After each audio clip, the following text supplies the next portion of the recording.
Throughout history, it's estimated that over 100 billion humans have lived and died, each with their own unique story. Among them, some met their demise in the most bizarre and unexpected ways. In today's video, we'll be covering 4 people who died in the weirdest ways imaginable. In 2013, a cow escaped from a farm and then walked onto the roof of 45-year-old João Maria de Souza's home in southeastern Brazil. Unable to support the load, the roof caved in, and the 3,000-pound cow fell 8 feet onto de Souza while he was sleeping. De Souza's wife was sleeping right next to him, but was unharmed during the incident. The cow was also unharmed, but de Souza suffered a fractured leg from the incident and was taken to the hospital. There were no other obvious injuries, and de Souza was reported to have been talking normally and was fully conscious. However, after spending hours at the hospital waiting to be seen by doctors, he passed away. Unbeknown to de Souza, being crushed by the cow caused internal bleeding, leading to his demise. As rare as this incident sounds, local media said this was the 3rd such incident in the region in the past 3 years. In the first occasion, there was no one inside the house when a cow fell through the roof, and in the second incident, a baby and a small child were sleeping right next to the spot where a cow fell. The owner of the cow wasn't identified when this story came out, but it was reported that they may face charges of involuntary manslaughter related to de Souza's death. It's unknown what the outcome was.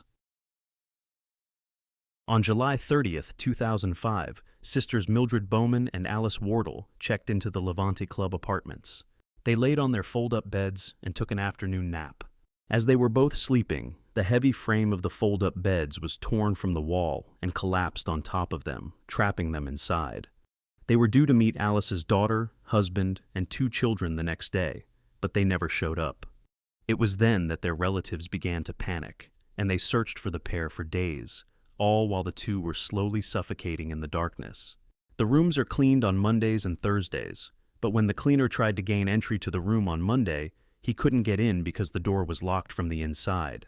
This wasn't suspicious at first, as some guests didn't want to be disturbed, so he just left. He then tried again on Thursday, but still couldn't get in. A maintenance technician was then called to get in, and this is when the grim discovery was made. They found the 2 women deceased, sealed inside the casement.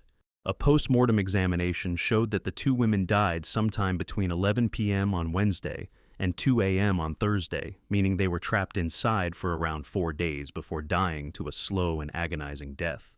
Police officers who were investigating the incident found cuts and bruises on their hands, suggesting that they had made desperate attempts to free themselves. The cause of death was recorded as asphyxiation, caused by the pressure of the frame bearing down on the women. Police suggested that it was possible the women had failed to pull out the legs of the bed, and their weight had caused the frame to come away from the wall. The sisters had not been given any instruction on how to work the beds, and there were no instructions inside their room.